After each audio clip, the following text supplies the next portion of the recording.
कई बार पढ़ाते पढ़ाते मैं विद्यार्थियों को इस बार के बारे में बताया हूं कि थोड़ा सा अपडेट अपने अंदर लेके आइए, थोड़ा अवेयरनेस अपने अंदर लेकर के आइए। सीटेट के फॉर्म को भरने में कई बार विद्यार्थी गलती हो जाती है। ये आज मैं वीडियो क्यों बना रहा हूं आपके लिए, कई विद्यार्थियों के कॉल और व्हाट्सएप पर मैसेज हमको मेल आते हैं, वीडियो के नीचे कमेंट बॉक्स में आते हैं, हमसे ये गलती होगी, हमसे ये गलती हो गई। जबकि ये बात हम हमेशा से शुरुआत में बताते हैं। जबकि इस बार तो आपको पता है कि एक चीज़ ऐसी हुई है, जैसे अगर मैं आपको बता दूं इस बार तो कि सबसे पहली बात तो जब आप अपना ये सीटेट का फॉर्म भर रहे हो, सीटेट जब आप फॉर्म भर रहे हैं तब इसमें सबसे महत्वपूर्ण बात जो सब जगह अपडेट है भैया कि कभी कभी क्या होता है, नंबर एक बहुत मेजर पॉइंट बता रहा हूँ, आप इसको हल्के मत लीजिएगा। पता चले मजाक में इसको समझे कि ऐसे ही अनुपम सर ने वीडियो बना दी, चलो इसको स्किप कर लेते हैं, बहुत काम की बात बता रहा हूँ।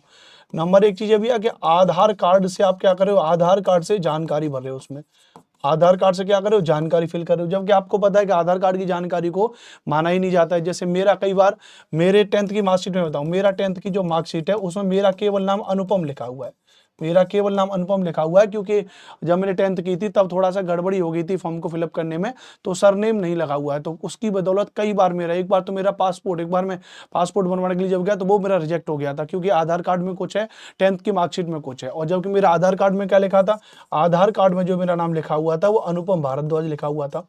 तो ऐसी कई बार गड़बड़ी हो जाती है। फिर मैंने बहुत देर के बाद फिर मैंने आधार कार्ड को अपडेट करवाया, पैन कार्ड को अपडेट करवाया।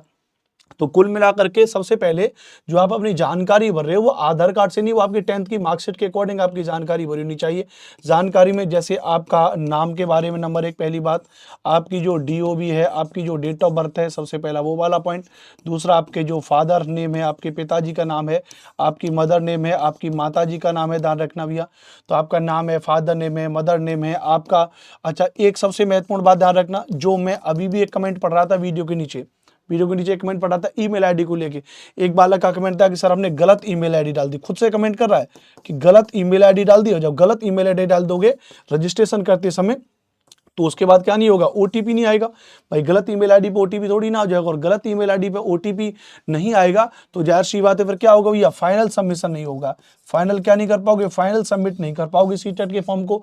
तो ऐसी गलती किसने की है, जानबूझ के आपकी बेवकूफ़ी है ना, तो कम से कम ऐसी बेवकूफ़ियों को तो मत, कम से कम मत करिए। तो ईमेल आईडी हो, चाहे आपका फ़ोन नंबर हो, चाहे आपका फ़ोन नंबर हो, ईमेल आईडी हो, जो भी कम से कम एड्रेस है, इनको थोड़ा सा अपडेट होकर के डालिए। ऑलरेडी अगर आप देखोगे CBSE ने बहुत ज़्यादा चीज़ों में, नियमों में बदलाव कर रखा है।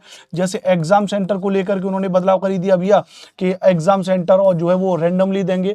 तो वो ऑलरेडी चीज़ें, समस्याएं चल रही हैं, तो कम से कम आप तो अपनी समस्याओं को मत बढ़ाइए। अच्छा, एक मेरी स्टूडेंट से बात हुई कमेंट में, जैसे ये बालक ने कमेंट किया था, उस पर रिप्लाई जो बालक कर देते हैं उसमें रिप्लाई करा कि वो कोई बात नहीं भैया, करेक्शन विंडो ओपन होगी। क्या होगी भैया, करेक्शन विंडो ओपन होगी, और जब करेक्शन विंडो ओपन होगी तब आप उसमें क्या कर लेना, करेक्शन कर लेना।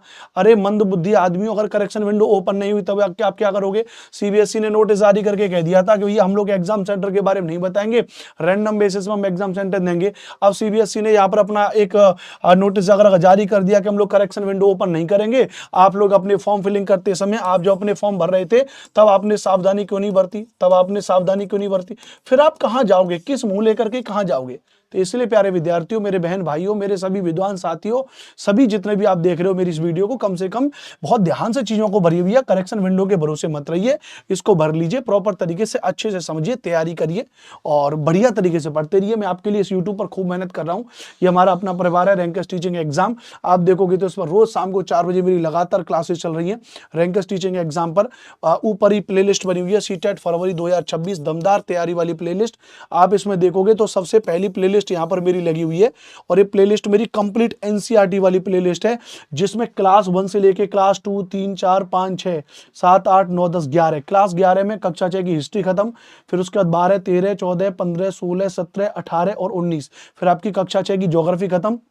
19 के बाद फिर 20, 21 और 22, अब आपकी कक्षा 6 की पॉलिटी की क्लास चल रही है। इसी तरीके से कक्षा 7 की हिस्ट्री ज्योग्राफी पॉलिटी, कक्षा 8 की हिस्ट्री ज्योग्राफी पॉलिटी, पूरा एकदम से यूट्यूब पर पढ़ा रहा हूं विधिवत तरीके से। आप पूरा NCERT चैप्टर वाइज इसको आप मेरे साथ में पढ़िए, बहुत अच्छे से, बहुत शानदार तरीके से आपको बता रहा हूं। तो मेरे विद्वान साथियों, पढ़ते रहो, मुस्कुराते रहो, हमारे साथ में इस YouTube channel rankers teaching exam को सब्सक्राइब कर लो, मेरे साथ में जुड़िए। बहुत ही उत्तम तरीके से हम लोग पढ़ा भी रहे हैं, और थोड़ा सा सावधानी भी आप अपनी बरतिए इस बात को लेकर के कि हाँ भैया क्या क्या चीजें हैं, ध्यान रखना भी है, ठीक है। तो ये सारी महत्वपूर्ण बातें हैं, इनको पढ़ते रहिए, मुस्कुराते रहिए भैया। जय हिंद, वंदे मातरम।